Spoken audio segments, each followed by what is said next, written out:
શ્રી ગણેશાય નમઃ. નમસ્કાર, જય શ્રી કૃષ્ણ મિત્રો. સ્વાગત છે તમારું અમારી ધાર્મિક યુટ્યુબ ચેનલ ચેતન ગોહિલ બ્લોગ્સમાં. આ ચેનલમાં તમને તમામ પ્રકારના ધાર્મિક વિડીયો જોવા અને સાંભળવા મળશે. તો આજે જ આ ચેનલને સબસ્ક્રાઈબ કરો અને કોમેન્ટમાં જય શ્રી કૃષ્ણ લખો. મિત્રો, આજે વાત કરવાની છે દશામાના વ્રતની. આપણા ગુજરાત રાજ્યમાં શ્રદ્ધાળુઓ દ્વારા અત્યંત ભક્તિભાવપૂર્વક ઉજવાતો વાર્ષિક દશામાના વ્રતનો પ્રારંભ આગામી 24 જુલાઈ 2025થી થવા જઈ રહ્યો છે. દશામાનું વ્રત એ 24 જુલાઈ 2025 એટલે કે દિવાસાથી શરૂ થઈ 2 ઓગસ્ટ 2025 સુધી ચાલશે. આ વ્રત પરિવારની સમૃદ્ધિ અને સારા નસીબ માટે મહિલાઓ દ્વારા દશામાને સમર્પિત છે. માટીની સાંઢણી સ્થાપી 10 ગાંઠવાળો દોરો પહેરી 10 દિવસ પૂજા આરતી કરાય છે અને અંતે મૂર્તિ વિસર્જન કરવામાં આવે છે.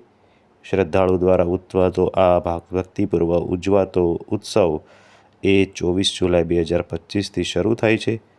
પરંપરાગત ગુજરાતી પંચાંગ અનુસાર આ 10 દિવસીય વ્રત અષાઢ વદ અમાસ, જેને દિવાસા તરીકે આપણે ઓળખીએ છીએ, ત્યારથી શરૂ થશે અને 2 ઓગસ્ટ 2025ના રોજ પૂર્ણ થાય છે. દશામા વ્રત દેવી દશામા અથવા મોમાઈમાને સમર્પિત છે અને મુખ્યત્વે મહિલાઓ દ્વારા પોતાના પરિવારની સમૃદ્ધિ, સુખાકારી અને સારા નસીબ માટે કરવામાં આવે છે. જોકે કેટલાક ભક્તો ચૈત્ર મહિનામાં પણ આ વ્રતનું પાલન કરે છે. મિત્રો, દશામાના વ્રતની વિધિ અને પરંપરા જાણીએ તો હિન્દુ મહિનાના અષાઢ અમાવસ્યાના દિવસે ભક્તો પોતાના ઘરમાં માટીથી બનેલી સાંઢણીની સ્થાપના કરી દશામાના વ્રતનો પ્રારંભ કરે છે. આ સાથે ભક્તો દેવી દશામાની મૂર્તિ અથવા છબી સાથે ભગવાન ગણેશની મૂર્તિ પણ સ્થાપિત કરે છે.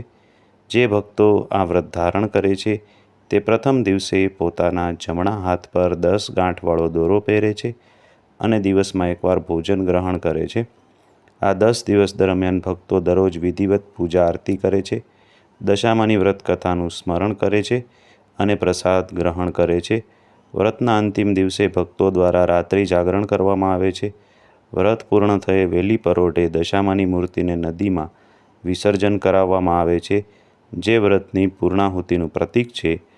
આ વ્રત સામાન્ય રીતે 5 વર્ષ સુધી લેવામાં આવે છે અને 5મા વર્ષે ચાંદીની સાંઢણી બનાવી બ્રાહ્મણોને દાન કરવાની પરંપરા હોય છે.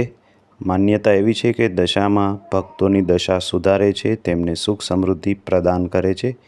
આ વ્રત મુખ્યત્વે અખંડ સૌભાગ્યવતી સ્ત્રીઓ દ્વારા કરવામાં આવે છે. વ્રતના 10મા અને અંતિમ દિવસે શ્રદ્ધાળુ દ્વારા રાત્રિ જાગરણ કરવામાં આવે છે. વહેલી સવારે દશામાની મૂર્તિનું પાણીમાં વિસર્જન થાય છે, જે વ્રતની પૂર્ણાહુતિ સૂચવે છે. આ વ્રત દરમિયાન ભક્તો દશામાની પૂજા અર્ચના કરી, કથા સાંભળી, વિશેષ ભજનો ગાઈ ભક્તિભાવપૂર્વક 10 દિવસ પસાર કરે છે. આશીર્વાદ પ્રાપ્ત કરવા અને સુખી જીવન જીવવા માટે આ વ્રતનું વિશેષ મહત્ત્વ છે. મિત્રો, હવે જાણીએ દશામા કોણ છે. પૌરાણિક માન્યતા અનુસાર દશામા દેવી પાર્વતીનું સ્વરૂપ માનવામાં આવે છે. દશા માતાનું વ્રત મુખ્યત્વે કુટુંબમાં સુખ, શાંતિ, સમૃદ્ધિ, સારા સ્વાસ્થ્ય માટે થાય છે. તેમજ અનિચ્છનીય ગ્રહ દોષ, નકારાત્મક પરિસ્થિતિથી બચવા માટે આ વ્રત મહત્ત્વનું છે. આ દિવસો દરમિયાન સ્ત્રીઓ ઉપવાસ રાખી મા દશામાની અને પીપળાના વૃક્ષની પૂજા કરે છે. ખાસ પૂજાનો દોરો ગળામાં ધારણ કરે છે, જે શુભતાનું પ્રતીક મનાય છે. આ સમગ્ર વિધિ દ્વારા મહિલાઓ પરિવાર માટે શાંતિ, સૌભાગ્ય અને સમૃદ્ધિની કામના કરે છે. મિત્રો, પૂજા વિધિ જાણીએ તો દશામાના વ્રતમાં પૂજા વિધિનું વિશેષ મહત્ત્વ છે.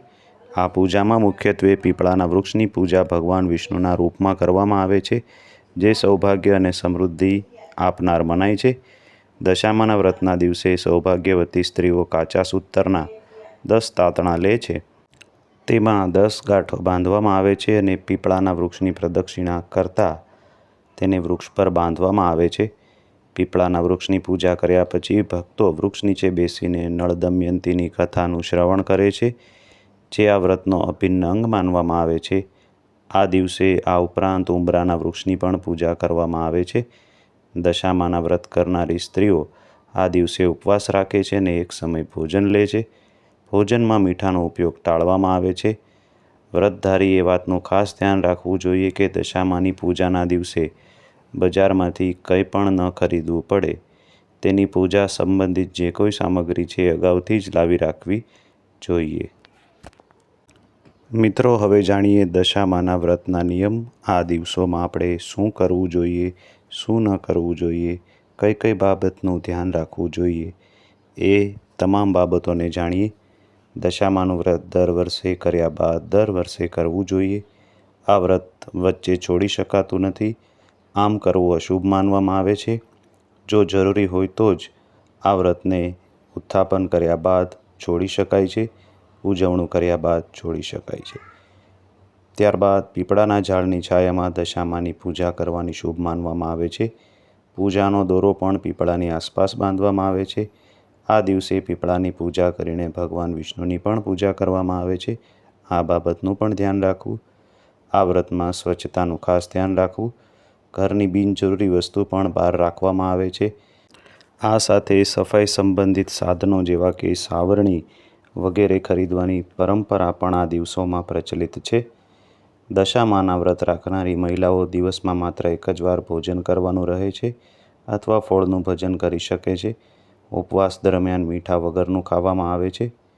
એવું માનવામાં આવે છે કે દશામાનું વ્રત નિયમ પ્રમાણે અને સાચા હૃદય અને ભક્તિ સાથે થાય તો જીવન સંબંધિત તમામ દુઃખ અને સમસ્યા એક જ વર્ષમાં દૂર થાય છે.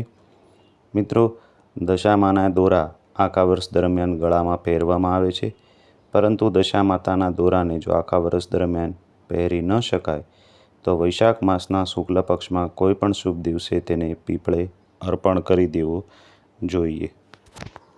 તો મિત્રો, આ રીતે વિધિ વિધાનથી કરેલું દશામાનું વ્રત જીવનમાં સુખ, શાંતિ, સમૃદ્ધિ અને તમામ મનોકામના પૂર્ણ કરનાર વ્રત છે.